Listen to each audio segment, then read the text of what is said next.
dengan anak ini ya, dengan mental health dan anak ABK. Nah, sebetulnya itu jadi dua hal yang itu bahasannya sama. Itu terkait dengan learning difficulties atau kesulitan belajar kayak begitu. Nah, dalam artian apa? Dalam artian sebenarnya permasalahan gangguan mental dalam pendidikan, ya kita nggak bahas yang umum banget ya. Tapi gangguan mental dalam pendidikan itu kan sebetulnya dia kesukaran belajar atau permasalahan belajar yang non berkebutuhan khusus, seperti itu. Mental itu non berkebutuhan khusus, yang bawahnya ini ABK, anak berkebutuhan khusus. Oke.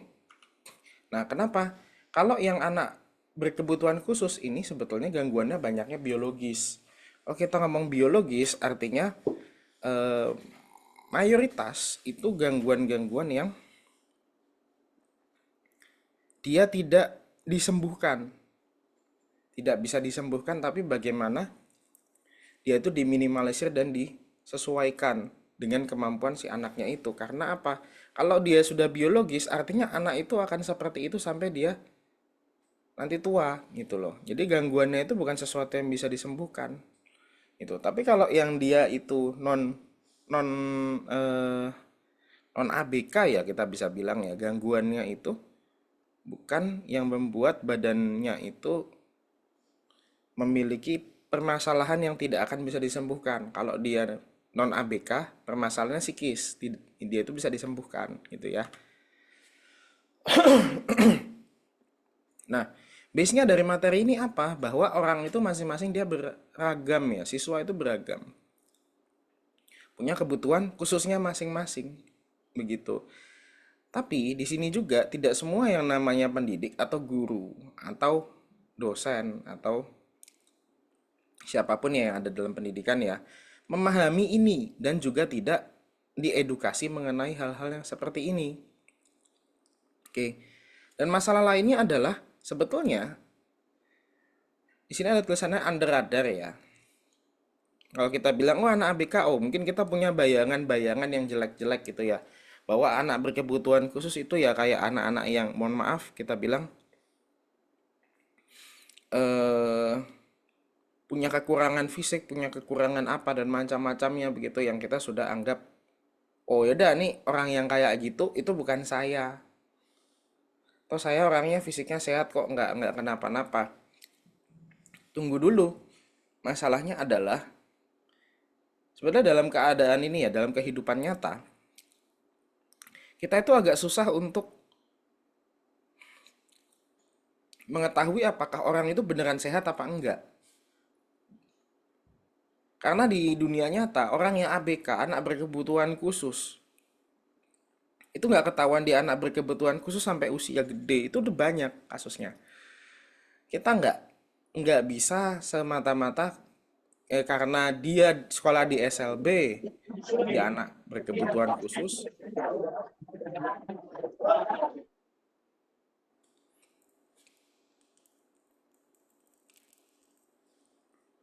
dan saya nggak sekolah di SLB, saya bukan anak ABK gitu. Ada banyak nanti hal-hal yang saya sebutkan, saya jelaskan. Itu ternyata bisa ditemukan di orang dewasa juga gitu ya. Lalu di sini ya, kita itu biasanya menggunakan namanya paradigma penyakit atau disease, wabah gitu ya, dalam pendidikan. Jadi apa? Kita itu punya punya standar. Pokoknya semua orang harus dibeginikan. Kalau ada yang nggak bisa dibeginikan, berarti dia anak yang sakit, anak yang nggak sehat, anak yang wis kacau lah apa macam-macam, dia nggak kita bikin nggak bisa hidup. Nah, tapi di sini ada paradigma lain namanya positif model, yaitu anak itu memang beragam kemampuannya. Nggak bisa kita samakan dalam satu wadah yang itu mengharuskan mereka bisa berperforma sama semuanya kayak begitu. Jadi, kalau ada anak-anak yang performanya lebih, potensinya lebih, kita dorong juga untuk mencapai lebih. Sedangkan yang dia kurang, itu kita berikan porsi yang sebagaimana mestinya gitu loh. Karena setiap orang itu nanti ada tempatnya di masyarakat. dia bisa bekerja pada pekerjaan tertentu, memiliki peran tertentu gitu loh. Tapi semuanya harus mendapatkan pendidikan. Kayak begitu. Oke.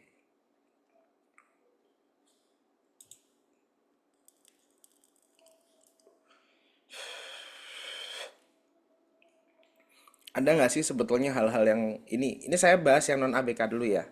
Yang ini terkait dengan permasalahan mental, kesehatan mental.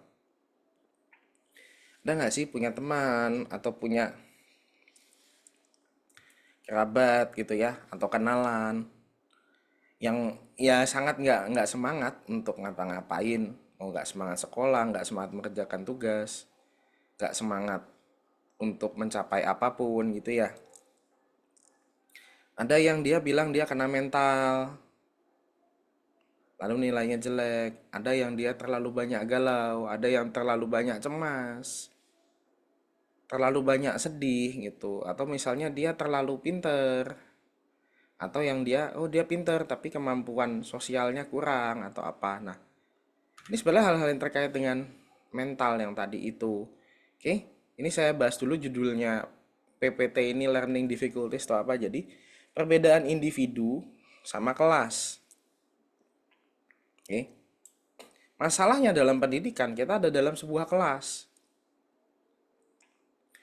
Kalau dia di dalam kelas, artinya itu ada 50 siswa masuk suatu kelas, 50-nya diperlakukan sama semua. Padahal kalau kayak begitu, itu dia riskan, berisiko. Kenapa? Karena tidak semua orang belajar dengan cara yang sama, tidak semua orang memiliki kebutuhan belajar yang sama juga. Oke? Nah, ini yang non ABK versus ABK. Non ABK itu yang tadi saya bilang, ya, makanya kesehatan mental.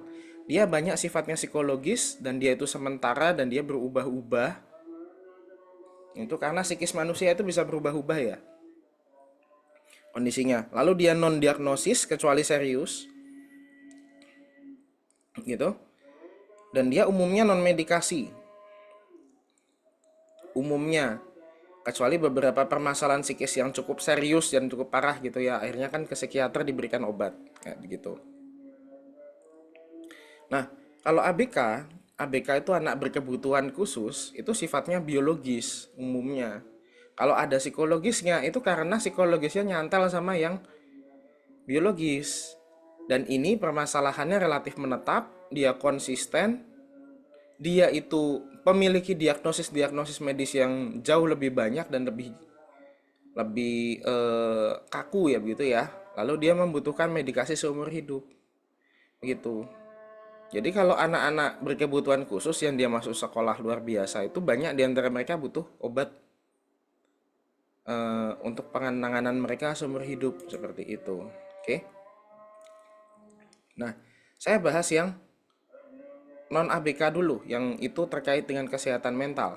Ini terkait dengan stres akademik dan keberfungsian mental kita gitu.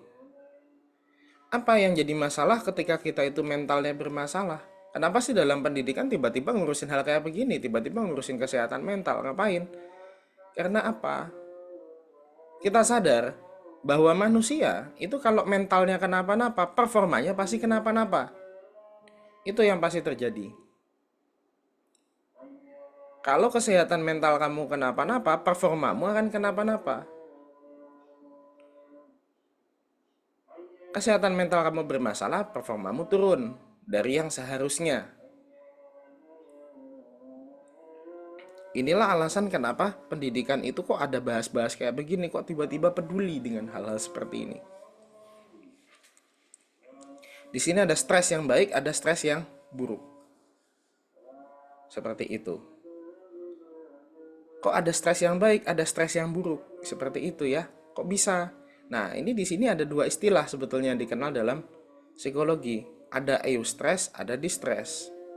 Agak berlawanan, agak bertentangan dengan paradigma umum. Bahwa apa? Bahwa stres itu hal yang jelek. Kalau bisa kita nggak usah stres. Tapi di sini saya menyampaikan materinya bahwa stres itu dia bisa baik dalam level tertentu, dia bisa buruk pada level tertentu gitu. Ini ya, ini in English ya. Saya rasa kalian lebih apa ya kalian adalah mahasiswa yang cukup familiar dengan English text gitu. Did you know a little stress can even be good for you? Jadi apa? Kita butuh stres. Kita butuh level tertentu dari stres itu karena stres itu bermanfaat. Nah, academic stress atau stres akademik itu adalah tekanan psikis yang diakibatkan oleh faktor-faktor akademik. Gitu.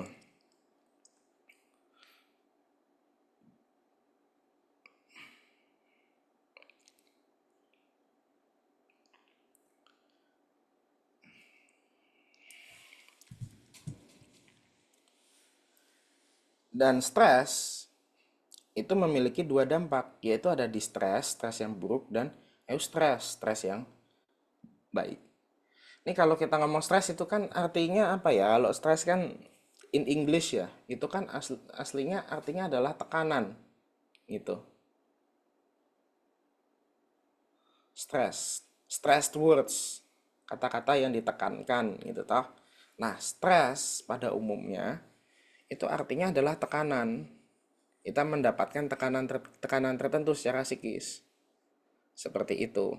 Tapi kalau dia stres akademik, jadi tekanan-tekanan psikis kita itu asalnya dari akademik. Nah, gitu istilahnya ya. Diakibatkan oleh faktor-faktor akademik. Nah, di sini kita punya dua, ada distress, ada eustress. Stres buruk dan stres yang baik. Kok bisa? Penjelasannya gimana? Penjelasannya adalah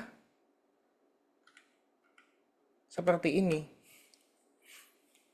Jadi orang kalau dia itu stres, ya, di level yang cukup, dia itu akan baik. Seperti itu. Ini contohnya, saya menjelaskan kenapa kita itu butuh stres, supaya badan kita bereaksi.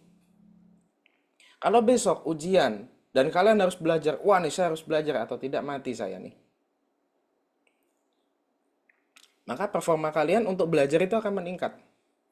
Atau wah saya harus belajar benar-benar nih, harus mempersiapkan benar-benar. Besok saya adalah hari di mana saya wawancara beasiswa atau ujian beasiswa. Wah, berarti kan tubuh kalian terkena tekanan yang kalian persepsikan. Oh, besok ada sesuatu yang bahaya, saya harus lebih gitu.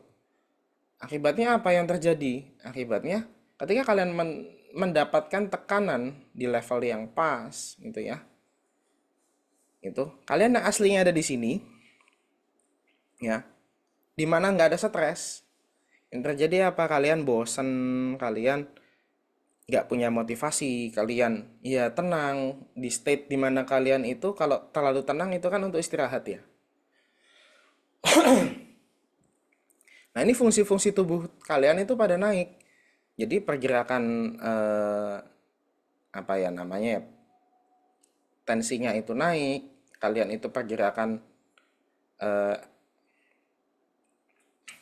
elektron gitu ya dalam kepala kalian itu juga naik gitu, fungsi-fungsi yang berkaitan berkenaan dengan neuron itu juga akan meningkat, kalian belajarnya makin bagus dalam waktu yang sama, gerak tubuh kalian meningkat, kalian makin lincah, kalian itu lebih gampang konsentrasi, banyak terkait dengan itu gitu ya. Nah, ini ketika tadinya kalian itu nggak performa tubuhnya itu rendah, ketika kena stres yang cukup itu jadi di sini energize, fokus, work feels effortless. Begitu. Jadi di sini stres yang saya bilang tadi bagus itu malah mengantarkan tubuh kalian ke optimal performance. Wah, ini saya harus bisa, wah saya harus menang. Ayo, ayo, semangat ya. Ini di sini. Begitu.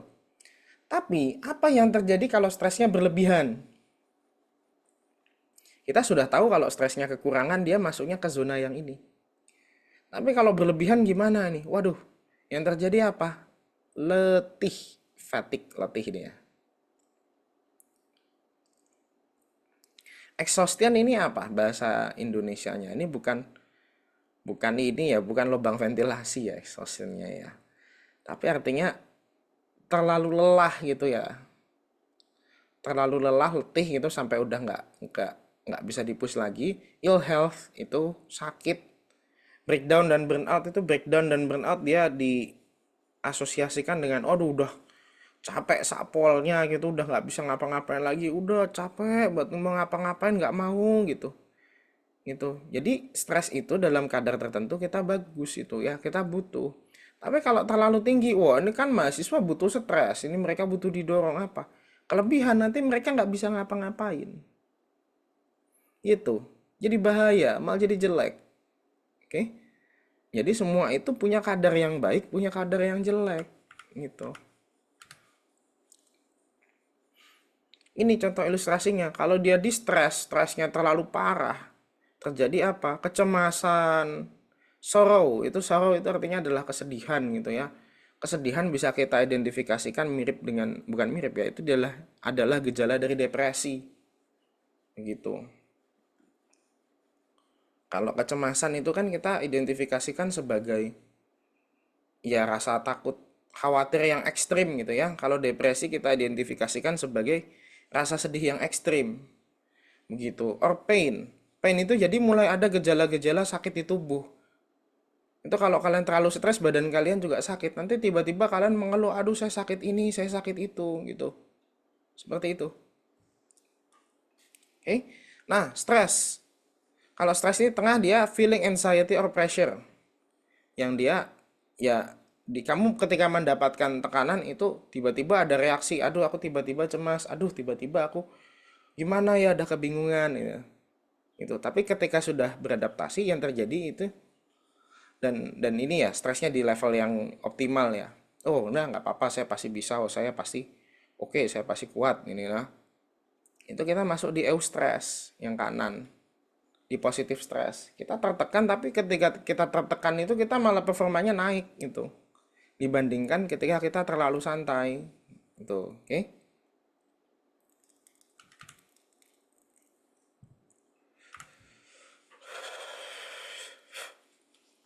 Gitu. Oke. Kalau kita di stress, kita overlapping academic challenge, jadi kita apa ya? Kalau di stress itu kita berada di bawah tantangan akademik, performa kita turun, kita mengalami masalah sosioemosional gitu ya, masalah diri kita dan lingkungan, dan juga muncul tadi masalah-masalah kesehatan yang tadinya tuh dari rekam medis kita tuh nggak ada, tapi tiba-tiba ada penyakit kayak gitu gitu. Misalnya apa? Misalnya ada yang dia langganan, ketika dia kebanyakan pikiran dia mencret, atau dia mah, atau dia aduh saya terlalu banyak tekanan, saya pusing gitu. Nah itu ada kayak gitu. Tapi ketika stresnya udah nggak ada, dia nggak pusing lagi, dia nggak mah lagi, dia nggak diare lagi.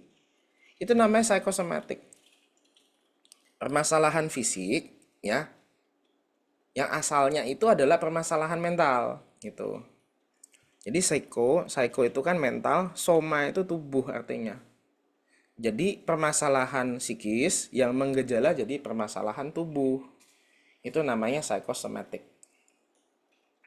Lalu di sini eustress, kalau kita stresnya di tempat di level yang bagus, kita dapat melalui tantangan-tantangan akademik dan kita performanya naik. Lalu kita secara sosio-emosional itu juga akan meningkat, kemampuan kita berbicara, komunikasi, kita bagaimana kita bisa menegosiasi, bagaimana kita influencing people, bagaimana kita winning argument, itu naik. Lalu kita akan tumbuh, ya. Psikis kita tumbuh, diri kita tumbuh, seperti itu. Jadinya apa? Apakah stres itu kalau berlebihan jelek? Yes, of course. Pakai nanya, stres berlebihan jelek. Tapi melatih diri kita dengan stres yang ada dalam kehidupan itu juga penting loh. Kenapa? Kapasitas kita kan kudu dinaikkan. Hidup itu nggak makin lama makin gampang, gitu toh. Hidup itu makin lama makin sulit tantangannya. Tapi kenapa ada orang yang kelihatan hidupnya lebih mudah, hidupnya lebih susah? Yang hidupnya lebih mudah itu ya kelihatan karena dia mentalnya bertumbuh gitu loh. Dia percaya bahwa oh dia berhasil melalui yang satu, nanti dia akan menyiapkan dirinya untuk lebih bagus lagi menghadapi yang lain gitu. Itu suatu hal yang bagus ya. Oke, ini nanti bisa dibaca lagi. Gimana caranya kita mendorong orang itu terjadinya malah eustress, bukan distress. Jadi dapat stresnya pas, bukan dapat stresnya over. Oke, ya. Pertama, kalau dalam pendidikan ya, itu providing clear academic goals. Kalau dalam suatu pendidikan, pendidikannya itu tidak jelas, memusingkan. Gimana caranya dia mau bagus? Kita tidak punya tujuan dalam pendidikan, kan kita udah bikin bikin itu ya, jadi kepikiran kemana-mana gitu ya. Khawatirnya berlebihan. Nanti ada rasa putus asa, jadinya jelek gitu. Kayak lalu apa? Ini saya bilang ini yang kedua ini. Ini adalah salah satu indikator paling signifikan. Nah, paling signifikan, paling penting dalam kesehatan mental rekan-rekan siapapun manusia apapun yang hidup di dunia ini, yaitu social support. Oke. Di sini ada student, parents, peer, school, student. Ya. Siswa, jadi kan antara siswa, antara mahasiswa itu ada yang mendukung, ada yang saling ini ayo bisa nih, kita semua pokoknya harus lulus bareng, kita semua harus bisa nih, kita semua harus bisa magang bareng, harus bisa punya IPK yang tinggi semua. Itu kan ada dukungan dari rekan-rekan.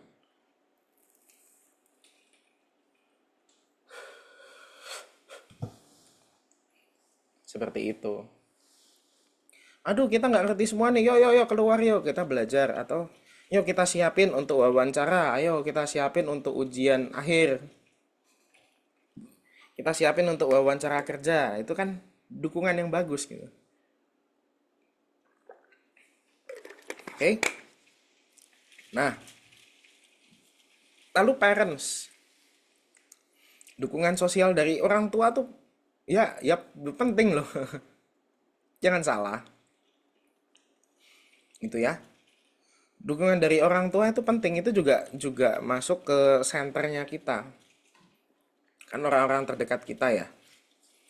Orang tua gitu, ayo itu bapak bapak ini mengusahakan supaya kamu bisa nggak ada masalah biaya dalam sekolah di sini.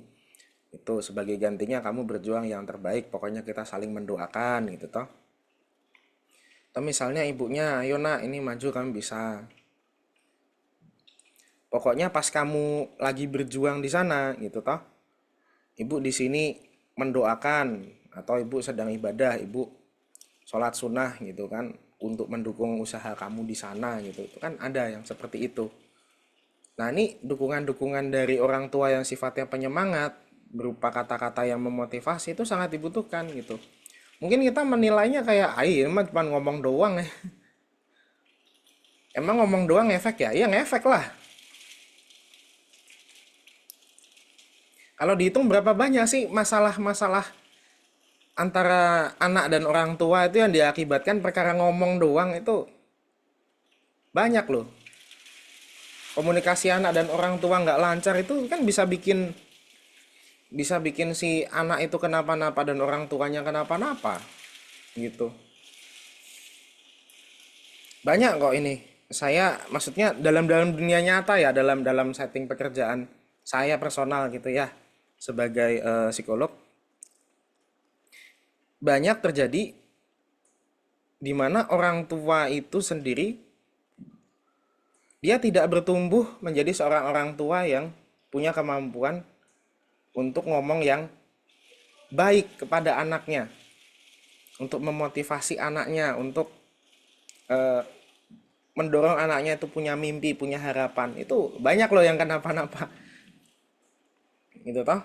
Dan sebaliknya pun juga begitu, anak yang tidak bisa menyikapi bagaimana orang tuanya itu seperti apa gitu. Jadi dia tidak bertambah dewasa dengan adanya hal-hal yang dia bisa lalui di keluarganya. Karena orang tuanya gimana ini, orang tua saya gini ini apa.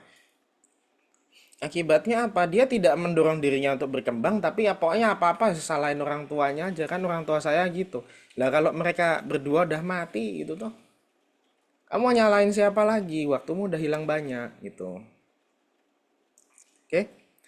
Lalu peer itu teman-teman sebaya, ini nggak terbatas pada di lingkungan sekolah atau kuliah aja ya. Kan teman kalian nggak cuma ada di kuliah doang gitu.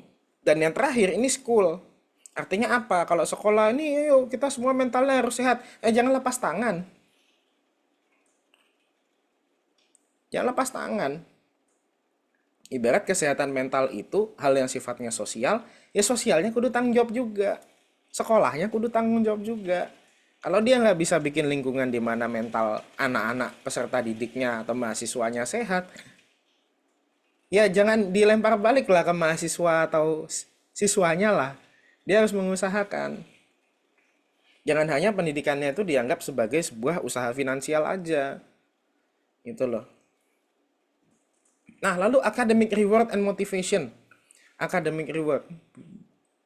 Kenapa banyak banyak siswa-siswa yang unggul yang dia itu stres malah tidak jadi siswa yang berprestasi malah jadi siswa nakal. Siswa nakal itu kadang-kadang juga itu istilah yang agak gimana ya? Nggak semua siswa nakal itu jelek. Saya lebih lebih sering menemukan anak yang dia itu pinter, cerdas tapi unpolished gitu ya, tidak tumbuh dengan baik karena dia tidak mendapatkan stimulasi yang ia butuhkan. Jadi apa? Perilaku yang baik, walaupun itu bukan perkara nilai mata pelajaran atau mata kuliah yang baik, itu juga harus dipuji gitu. Membiasakan memuji hal-hal yang di luar akademik misalnya. Oh ini mahasiswa ini rajin ya, oh mahasiswa ini suka speak up, oh yang mahasiswa ini dia disiplin, oh mahasiswa yang ini dia jujur. Gitu. Pak kamu nih walaupun prestasinya bukan yang terbaik di kelas ini, saya menghargai kejujuran kamu. Semoga kejujuran ini mengantarkan kamu kepada sukses. Kan enak kayak begitu. Gak cuma, wah kamu jujur tapi kok nilainya hancur ya. Kalau begitu, ya saya tidak peduli kamu jujur atau tidak. Yang penting nilainya bagus. Ya udah besok nyontek dia, selesai. Gitu toh. Kenapa pada nyontek? Kenapa sih pada mahasiswa itu banyak yang ya udahlah, yang penting pakai GPT gitu. Karena kan dosennya hanya peduli dengan nilai. Gurunya hanya peduli dengan nilai. Nilainya bagus ya udah kan mau nilai bagus. Udah tuh nilai kami udah bagus. Ini nggak bisa berhenti di situ. Gitu. Nah, accentuating improvement atau progress over time. Ini permasalahan kesabaran. Kalau dia accentuating improvement, accentuate means that you have to do uh, consistent effort over time. Jadinya apa? Harus sabar. Yang namanya sekolah, staf-staf sekolah itu juga harus sabar untuk membesarkan anak, menumbuh kembangkan anak, memiliki kemampuan mental ya, yang itu membaik dari waktu ke waktu gitu. Kenapa harus sabar? Ya karena tiap hari kan progresnya nggak bisa tiba-tiba langsung jret naik gitu. Lihat tadinya orang yang tidak termotivasi, oh jadi termotivasi sekali, nggak bisa, nggak bisa. Anak tadinya tidak pede, tiba-tiba jadi sangat pede. Itu nggak bisa kayak begitu.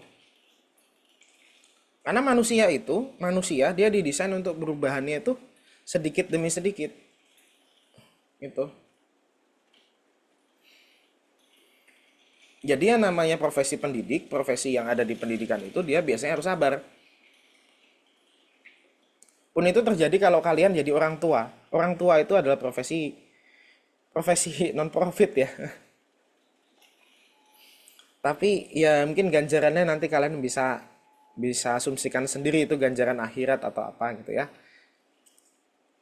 Tapi yang jelas effortnya orang tua itu berdasarkan value bahwa dia itu harus sabar gitu kan, harus harus percaya bahwa segala sesuatu itu bermanfaat kemudian kelak, harus mendukung seperti itu. Nah, lalu meaning and self worth. Ini meaning itu makna hidup dan self worth itu harga diri. Ada bahasan di sini kenapa? Kalian waktu SMP, SMA gitu kan. Mau by the way kalau kalian ada yang mau menyikapi di kolom komentar silahkan disikapi seperti itu. Misalnya mau nyaut gitu ya silakan nyaut aja, saya nggak akan nganggap kalian nggak sopan atau apa. Oke, meaning itu makna hidup ya. Self worth itu harga diri. Kenapa tiba-tiba nyenggol meaning dalam pendidikan? Kalian SMP, SMA itu pasti udah bosan sama yang namanya sekolah. Berapa tahun kalian sekolah?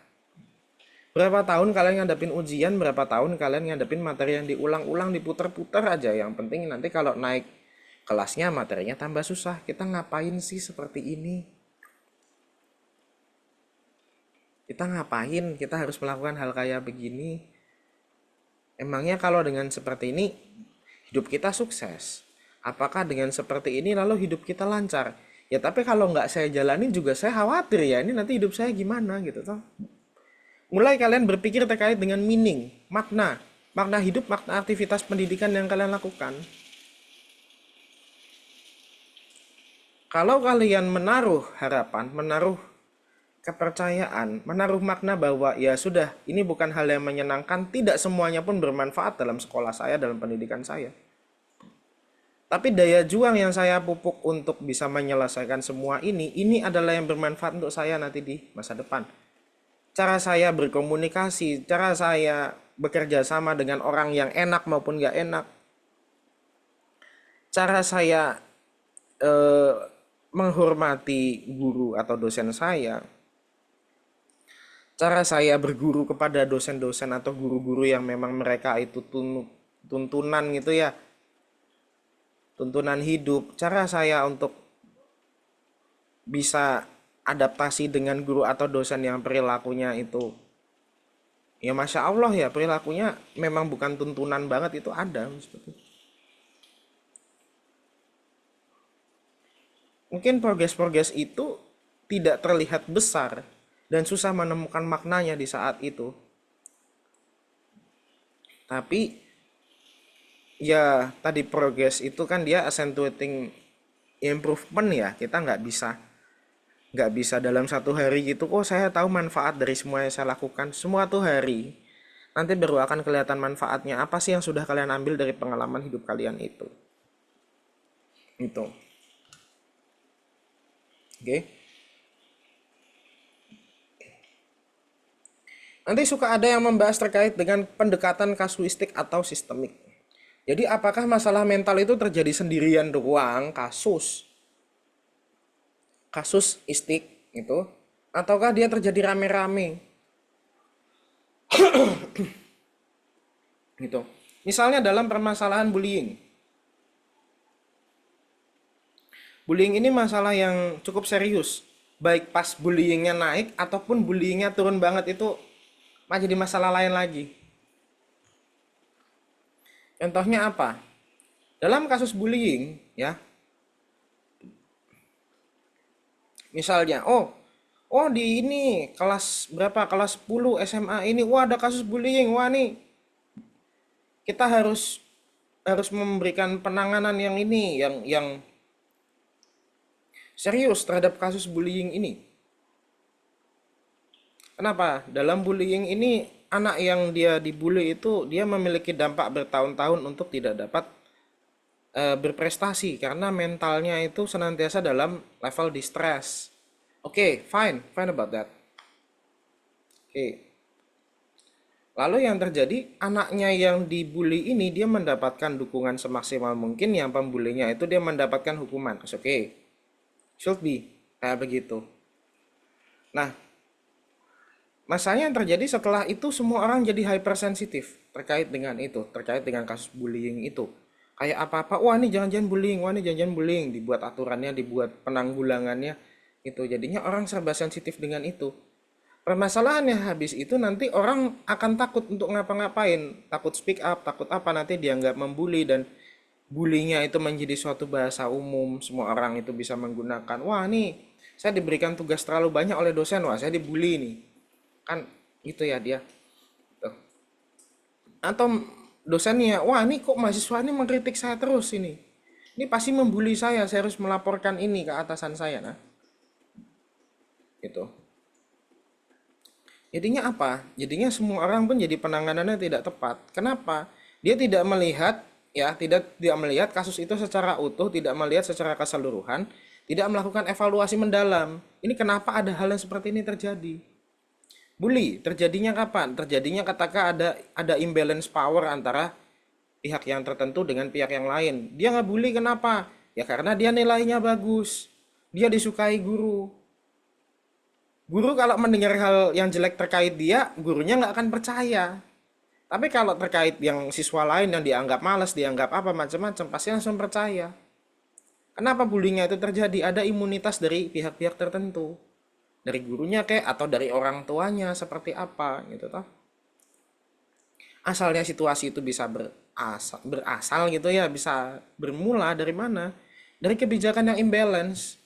Dia itu tidak imbang gitu ya. Tidak imbang satu sama lain, yang terjadi ya gimana caranya sistem sekolahnya adil kalau dia itu yang diberikan apa ya, diberikan perlakuan terbaik itu hanya siswa yang prestasinya paling bagus saja. Sekolah, sistem pendidikan yang dia itu hyper kompetitif, itu biasanya terjadi bully. Lihat Korea Selatan. Yang paling mulia apa? Siswa yang prestasinya bagus. Yang jelek diapain? Disiksa. Bahkan dibunuh. Seleksi alamnya kayak gitu. Gitu. Nah, lalu kita melihat magnitude kasus. Apakah ini individu atau kelompok? Kalau individu, saya yakin gini. Sekecil apapun masalah, itu pasti melibatkan beberapa orang. Cuman kalau masalahnya dia terjadi di kelompok, berarti orang lebih banyak dilibatkan. Kalau dia terjadi di semuanya, berarti cara mereka melakukan pendidikan itu harus diubah. Lalu mengubah metode pembelajaran yang itu tadinya itu adalah guru, sentralnya itu adalah guru, lalu kita ubah ke siswa. Jadi dalam artian apa? Biarkan siswa itu menunjukkan ragam-ragam kemampuan mereka dengan tugas yang bermacam-macam juga. Supaya apa? Tiap anak itu di kelas itu kelihatan bagusnya di mana gitu. Kalau tugasnya tidak hanya itu saja, nanti kemampuan mereka pun akan kelihatan gitu ya. Apabila dia tugas yang hafalan kurang bagus, dia akan misalnya kelihatan bagusnya di tugas yang butuh kerjasama. Ketika dia nanti tugasnya, aduh ini dia yang apa yang proyek dia kurang, tapi dia bagus dalam tugas-tugas yang dia membutuhkan kecepatan beraksi gitu. Jadi banyak gitu. Jadi apa? Jadi tugas-tugas yang beragam, aktivitas akademik yang beragam, aktivitas dalam pendidikan yang itu beragam, itu tujuannya adalah untuk membiarkan anak-anak itu masing-masing bersinar gitu loh di levelnya mereka masing-masing. Itu. Dan adanya layanan pendukung kesehatan mental bagi mahasiswa atau bagi eh, siswa. Itu ya, jadi sekolah, univ, apa dan macam-macam membutuhkan itu. Lah, Pak, TK kan nggak butuh, Pak. Ya, siapa bilang yang butuh anaknya, yang butuh orang tuanya. Serius ini saya ngomong. Nggak, nggak main-main nih, nggak macam-macam. PG, TK, itu butuh layanan seperti itu. Kenapa? Banyak itu pasangan itu ya, dia punya anak itu, usia itu lagi banyak cobaannya, lagi labil-labilnya menjadi orang tua. Jadi, anak baru jadi orang tua. Dan itu mereka juga masih takut-takut salah dengan anaknya. Butuh dukungan seperti itu. Nah, dipikir PGTK agak butuh ya butuh lah. Kayak gitu ya. Oke. Sebelum saya lanjutkan ada yang mau tanya dulu? Atau ada diskusi dulu? By the way, ini saya kan memulainya agak telat. Tapi saya memang berniat untuk menyelesaikan materi ini paling nggak yang terkait dengan keberfungsian mental, kesehatan mental ini dulu. Jikalau waktu untuk menunggu kalian tadi sudah terlalu lama, saya mengizinkan kalian untuk leave dari perkuliahan ini terlebih dahulu. Untuk yang masih mau menyimak, boleh untuk stay di tempat gitu. Intinya nanti yang paling penting slide-nya ini dan rekaman saya bagikan supaya kita bisa on track balik pada eh, materi yang seharusnya gitu ya. Gitu. Silakan kalau ada yang mau leave dari perkuliahan ini karena sudah menunggu terlalu lama. Jika ada yang masih mau di sini, mau menyimak, mau interaksi, boleh, saya perbolehkan. Oke. Cek, saya minum dulu. Haus.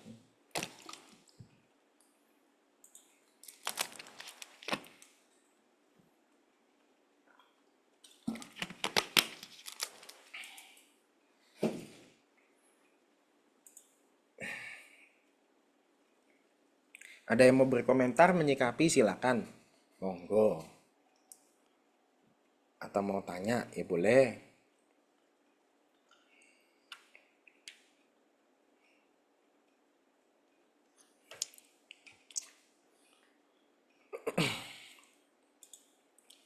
Oke, tak lanjut ya. Oke, sekali lagi, ini karena saya mulainya pun telat, ya. Monggo kalau ada yang mau meninggalkan ruangan Zoom ini terlebih dahulu, kalau ada yang masih mau stay, silakan. Gitu ya, oke. Thank you. Saya lanjutkan.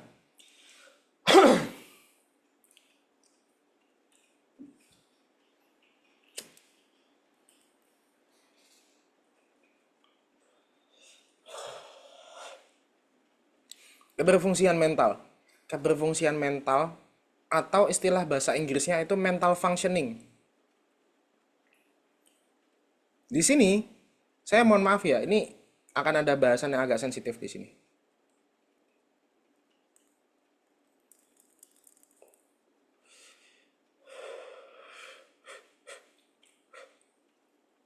Oke.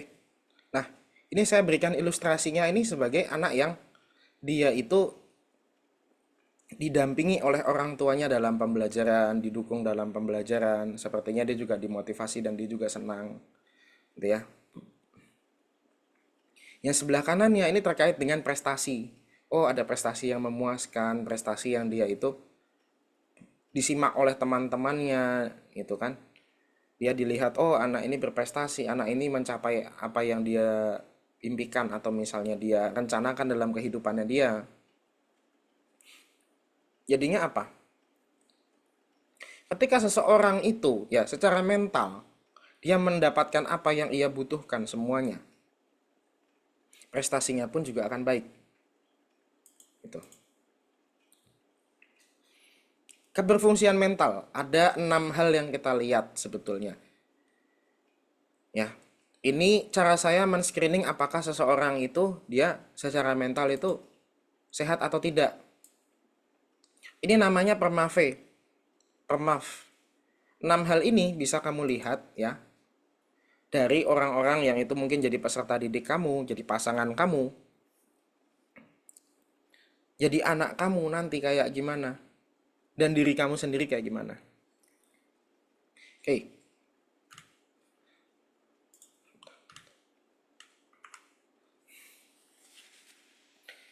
ada 6 hal. Yang pertama adalah positive emotion. Positive emotion, kita mampu untuk memahami emosi kita dan mengaturnya. Mengatur bahwa emosi kita itu minimal netral, kalau bisa, kalau positif ya alhamdulillah. Tapi paling nggak kita netral. Kita nggak terganggu dengan pikiran-pikiran yang itu mengganggu ya. Kita tidak tidak merasa tertekan yang berlebihan, kita tidak cemas berlebihan, kita tidak sedih murung sepanjang waktu. Itu adalah indikator bahwa mental kamu sehat dari satu hal, namanya positive emotions. Itu. Tapi kalau kamu bisa optimis, bisa bisa bersyukur, bisa tangguh apa dan macam-macamnya, itu berarti plus. Berarti emosi positif kamu plus, bagus, gitu ya. Pertama, dari positive emotion dulu. Nah, permasalahannya sekarang udah nggak apa-apa, dipikir jadi seneng aja, dipikir jadi ini. Supaya kamu seneng, itu adalah hanya satu masalah yang kamu selesaikan. Sedangkan aspek kesehatan mentalnya itu ada 6 gitu. Next, ini ada engagement. Engagement, engage ya. Engage itu berarti kamu berinteraksi dengan sesuatu. Berinteraksi dengan apa? Dengan hal-hal yang itu masuk ke minat kamu, masuk ke bakat kamu, masuk ke hobi kamu. Kamu punya hobi nggak? Kamu punya sesuatu yang kamu tekuni nggak? Kamu punya hal yang kamu mau pupuk di masa depan nggak? Itu pertanyaan terkait dengan engagement. Kamu melakukannya nggak sekarang? Kamu melakukan hal-hal yang ketika kamu melakukannya itu bermanfaat untuk masa depan kamu, memupuk masa depan kamu, dan kamu merasa hidup dengan melakukannya. Saya hobinya membaca literatur, Pak. Literatur yang kuno-kuno gitu, yang buku yang tebel-tebel gitu, karena saya mendapatkan pengetahuan dari dalamnya. Oke, ada teman kamu yang suka begitu ya, good for him, good for them. Kalau kamu suka yang lain, alhamdulillah juga. Alhamdulillahnya kenapa? Good for you too. Kamu punya sesuatu untuk kamu dedikasikan diri kamu di dalamnya. Gitu. Apa bisa macam-macam. Kamu suka suka berceramah, suka debat, suka untuk fotografi, suka untuk eh berbahasa Inggris, kamu suka komputer and so on. Macam-macam. Tapi bagus kalau kamu punya sesuatu yang kamu sukai, gitu loh. Punya sesuatu yang kamu sukai itu adalah indikator bahwa mental kamu sehat.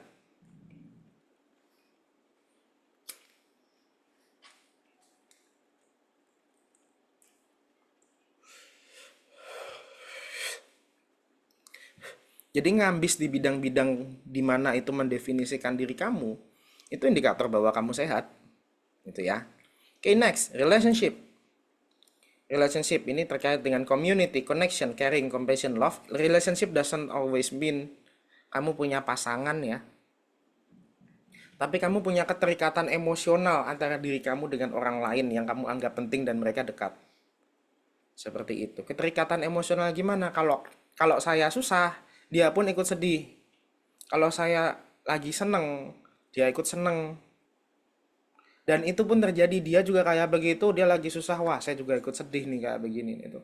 Keterikatan seperti itu tuh penting. Terutama apa? Kamu dan saudara kamu dan orang tua kamu dan teman-teman kamu itu penting. Itu ya. Paling enggak dalam kehidupan ini kamu yakin bahwa kamu nggak sendiri. Kamu disupport oleh orang lain. Kesendirian yang itu kayak wah saya terisolir dari orang lain. Itu salah satu hal yang membuat kamu kenapa-napa loh secara mental. Kan tadi saya sudah bilang ya social support ya. Ketika kamu tidak punya orang lain untuk kamu senderin dan orang itu juga tidak punya orang lain untuk disenderin, mesti kenapa-napa gitu loh. Ya.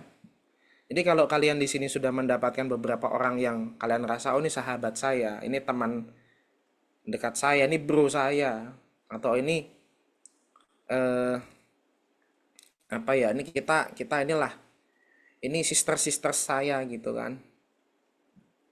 Itu alhamdulillahnya hal yang akan menopang kesehatan mental kalian nanti ke depannya seperti apa gitu. Jadi itu bagus gitu ya. Jangan sesuatu yang dianggap sepele. Tuh, oke. Keempat, meaning. Kalau meaning ya, makna dalam kehidupan ini terkait dengan spiritualitas. Saya kenapa sih ada di sini? Kenapa saya ditakdirkan hidup seperti ini? Yang lain hidupnya enak, kenapa saya hidupnya nggak enak? Yang lain hidupnya gampang, kenapa saya hidupnya susah gitu toh? Jadi memberi makna, menemukan jawaban dalam kehidupan itu juga indikator kesehatan mental. Gitu. Oh, saya mau diberikan tugas yang besar di masa depan sehingga hidup saya sedang dilatih yang susah-susah dulu oleh Tuhan, oleh Gusti Allah gitu. Oh, saya dulu suka protes, kenapa ya saya itu saudaranya banyak banget gitu kan, jadi rame di rumah. Oh, ternyata ketika saya melihat teman saya yang dia anak tunggal, oh kayaknya sedih banget ya di rumah sendirian gitu loh. Kalau saya minimal pasti ada orang yang saya bisa ajak omong gitu loh, karena saudara-saudara saya banyak, rumah saya rame, aneh. Jadi menemukan makna, kenapa sih aku hidupnya begini, kenapa sih aku mendapatkan hal ini, orang lain nggak harus dicoba dengan itu gitu. Ini kebetulan orang Indonesia tuh juga kuat di sini. Kenapa? Orang Indonesia Pancasila sila pertama ketuhanan yang Maha Esa. Artinya orang Indonesia itu paling enggak kesentuh agamanya itu banyak dibandingkan negara luar. Ya oke lah kalau kamu nggak religius, tapi paling nggak ada beberapa hal yang membantu kamu menjawab hidup itu kenapa begini, kenapa begitu kalau pakai agama. Dan orang beragama di Indonesia ini itu justru justru common. Kalau kita lihat di Western, orang beragama itu uncommon. Gitu. Next, accomplishment. Accomplishment itu artinya adalah pencapaian, prestasi. Waduh, Pak, apakah kalau kita mau sehat mental kita kudu ngambis dulu, kita kudu kudu berkompetisi, kita kudu jadi yang terbaik? Yes. Yes. Yes. Susah dorong kamu menjadi orang yang punya mentalnya sehat kalau kamu sendiri nggak bisa ngapa-ngapain. That's for sure. Kamu nggak bisa ini, nggak bisa itu. Aduh Pak, saya tuh depresi Pak. Saya orangnya nggak bisa ini, nggak bisa itu, nggak bermanfaat ya. Belajar jadi orang bermanfaat dulu baru kamu sehat mental. Tahan dulu itu permasalahan kamu. Wah, saya merasa begini, merasa gitu. Tahan dulu. Tingkatkan kemampuan kamu, tingkatkan kapasitas kamu, berjuang meraih apa yang kamu impikan. Nah, itu baru kamu bisa diplot untuk lebih sehat mentalnya. Kalau nggak susah, itu loh. Nih, ada goal setting. Saya punya mimpi, saya punya tujuan, saya punya eh apa ya namanya ya? Hal untuk saya ambiskan, gitu toh. Hope and achievement, saya punya harapan dan punya pencapaian. Grit and perseverance, saya kuat menghadapi apapun selama itu untuk mencapai masa depan saya, itu toh. Gitu. Intrinsic motivation, saya punya hal-hal penting yang orang lain itu nggak bisa atur dari saya. Itu. Jadi apa? Itu udah 5 ini nih hal yang penting semua. Terakhir, vitality. Vitality terkait dengan apa? Ini bukan cuma kesehatan, tapi kebugaran. Gitu ya. Apa? Badannya butuh beraktivitas, gitu ya. Tidurnya dijaga. Emang kalau tidur kamu berantakan, ya mau sehat mental kan nggak bisa. Kalau makan kamu sembarangan, kamu makannya isinya kebanyakan garam, gula, dan minyak, mau sehat mental, ya susah. Badannya disehatin dulu, disayang-sayang dulu, dieman-eman gitu loh badannya.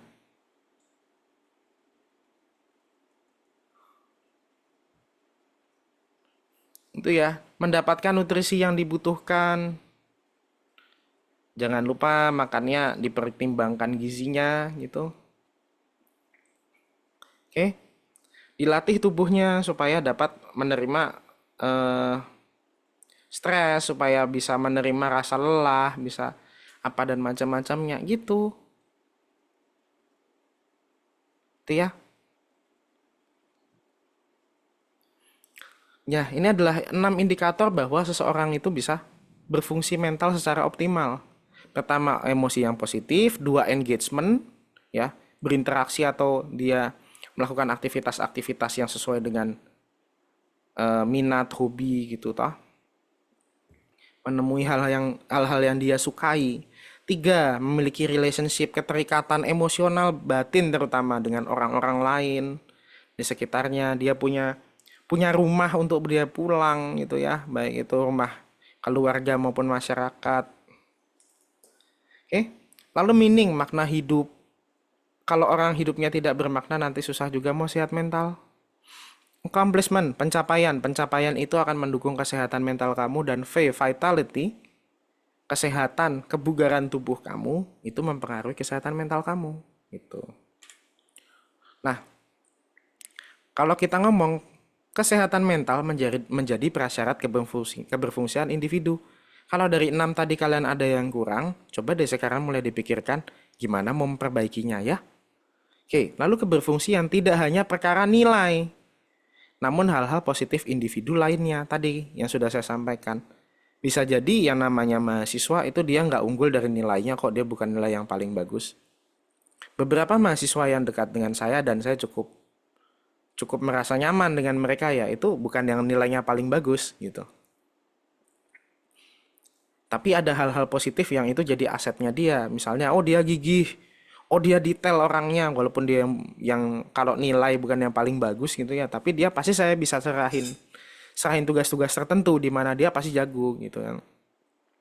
Oh dia jujur, dia mudah disukai. Ah ini pasti saya dorong dia untuk bisa berinteraksi sosial lebih luas lagi karena orang seperti ini akan mudah disukai gitu loh.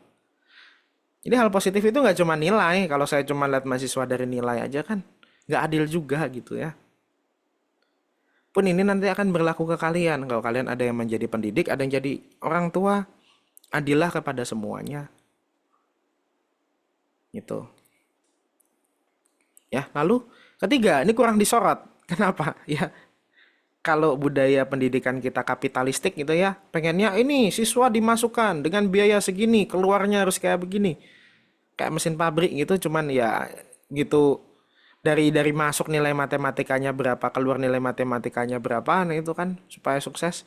Nggak cuman itu doang ya. Itu makanya saya bilang pendidikan kita kapitalistik gitu ya. Dia hanya peduli dengan uang masuk dan uang keluar gitu. Kalau hal-hal yang jangka panjang kayak begini ya, yang mental ini kan nggak disorot gitu.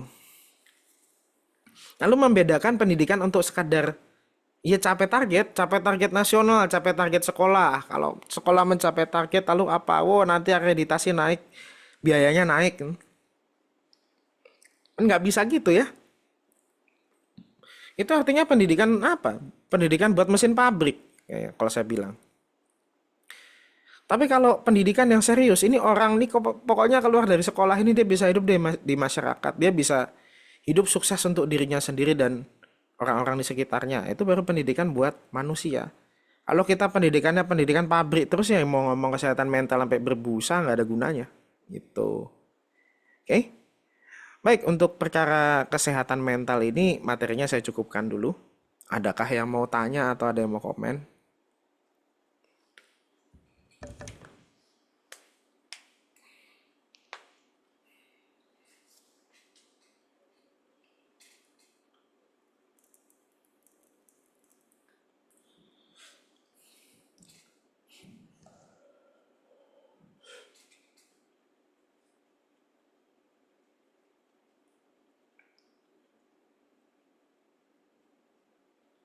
Ya, atau saya cukupkan dulu saja ya. Barangkali pertanyaannya bisa diajukan di waktu lain gitu ya. Oke. Baik, materi ini berkaitan dengan tugas yang sudah saya berikan, assignment 1 and 2, tugas pertama dan kedua. Nanti silakan disesuaikan dengan materi yang sudah saya berikan. Nanti untuk yang terkait ABK, saya akan menyinggung sedikit saja di video lanjutan, tapi bukan termasuk materi yang saya bahas untuk tugas-tugas tersebut gitu. Karena memang keterkaitannya eh, agak-agak terlalu nggak ini ya, agak terlalu susah untuk dipelajari hanya dalam satu pertemuan gitu. Tapi saya menghargai apabila ada yang mau membacanya atau menontonnya. Oke, sampai ketemu minggu depan. Terima kasih atas waktu yang sudah kalian luangkan. Oh, ada yang nanya, untuk membenahi positive emotion bagaimana, Pak? Membenahi positive emotion. Oke, ya. Positive emotion itu kalau sering cemas berlebihan ya. Oke. Sebetulnya kenapa sih kita sering cemas berlebihan? Karena cemas itu ya mekanismenya itu kan sebetulnya mekanisme kamu mempertahankan diri. Kalau cemasnya orang normal, oh dia berekspektasi segini. Ketika dia temui langsung masalahnya ya segini gitu tak.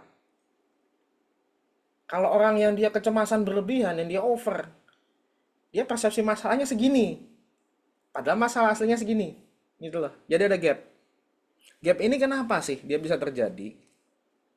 Ya, gapnya itu kenapa bisa terjadi? Kalau ngomong berdasarkan pembentukan neuron di otak, artinya di neuron otaknya itu ya ada ingatan bahwa yang diekspektasikan segini terjadi segini gitu, bahkan lebih, bahkan over apa dan macam-macamnya. Dia itu pengalaman, wah saya pernah pengalaman yang jelek banget, pengalaman yang buruk banget, dimana saya itu wah dalam situasi itu saya nggak berdaya sama sekali. Saya takut kalau situasi seperti itu datang lagi gitu ya. Ketika dia datang lagi nanti saya merasakan saya tidak berharga lagi, merasakan saya payah lagi, merasakan waduh, itu nggak kuat saya kalau kayak gitu datang lagi gitu. Jadi saya dalam posisi siaga terus nih. Oh nah jangan-jangan masalahnya itu nggak sesimpel ini nih. Jangan-jangan masalahnya serius banget. Semua tuh jadinya apa? Jadinya semua yang dia hadapi itu aslinya berapa, dia selalu naikkan lagi, naikkan lagi, naikkan lagi gitu loh. Kenapa? Takut. Takut nanti situasinya ternyata lebih bahaya lagi dan wah saya kenapa-napa. Aduh, gimana nih saya nih ke depannya? Selain dia nanti pencapaian yang nggak optimal ya, yang terjadi orangnya nanti capek. Kenapa? Mikir mikir wah ini nanti gini nanti jelek nanti apa itu udah makan energi mental sendiri loh.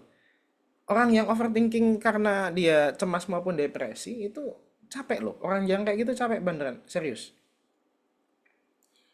Ya kalau capeknya dia tidur selesai capek atau makan banyak selesai capek ya alhamdulillah. Masalahnya tidur itu sampai nggak menyelesaikan kelelahannya dia, mau makan itu makan seenak apapun tidak menyelesaikan kelelahannya dia. Itu loh. Itu menyiksa sekali kalau ada kondisi seperti itu sampai terjadi. Kalau kita bilang di psikologi itu sampai kondisi klinis gitu ya, yang membutuhkan penanganan segera. Itu. Kenapa? Karena wiring neuron di sininya tuh udah amburadul gitu. Penanganannya itu dia gini. Penanganannya adalah ketika kamu otomatis wah ini pasti masalahnya lebih susah gitu. Enggak, tenang dulu. Kamu coba jalan lebih pelan. Jangan ini karena saya ini pasti masalahnya gede nih. Ini coba diabaikan sementara kamu jalan sedikit-sedikit. Jalan dengan tempo yang lebih pelan. Sambil melihat, ternyata nggak sebermasalah itu ya. Tadinya pikiran saya, tuh akan jelek. Nggak apa-apa, bisa kok. Kamu belajar, jadi otaknya ini diajarin ulang dengan masalahnya nggak segede gitu. Gimana? Keberhasilannya diperbanyak, jalannya diperpelan gitu. Oh ini berhasil, berhasil, berhasil. Oh ya ternyata nggak bermasalah itu ya gitu toh. Nanti suatu saat kamu akan ketemu yang nggak sesuai ekspektasimu nggak, yang beneran gede masalahnya. Ya akan ketemu lah, pastilah. Tapi beda antara kamu ketemu masalah gede itu sebelumnya, sebelum kamu belajar jalan pelan itu, setelah kamu jalan dan setelah kamu jalan pelan. Kenapa? Kamu lebih tahan. Yang level kedua ini lebih tahan. Kenapa? Keberhasilanmu lebih banyak. Itu makanya tak bilang di sini ada keberhasilan, ada accomplishment, ada capaian. Gitu loh. Bisa dimengerti?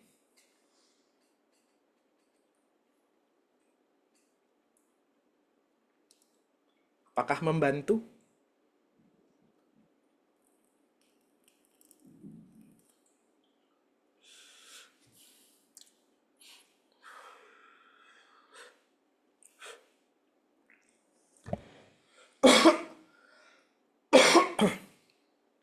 Oke, baik. Kalau ada lagi yang mau ditanyakan, boleh ini ya, boleh lewat eh, classroom, bisa itu. Atau misalnya langsung email ke saya boleh, atau ya bisa ditanyakan langsung ke saya juga, monggo. Itu, saya rasa waktu kalian sudah menunggu lumayan lama ya tadi ya. Itu mohon maaf sudah 2 jam. Jadi kita cukupkan dulu materinya. Sampai ketemu di minggu depan. Jaga kondisi. Semoga mental kalian tetap optimal gitu aja. Harapannya paling enggak kalian mendapatkan sesuatu dari pertemuan kita hari ini. Selamat sore semuanya. Assalamualaikum warahmatullahi wabarakatuh. Waalaikumsalam warahmatullahi wabarakatuh. Terima kasih, Pak. Makasih, Sama-sama. Kak.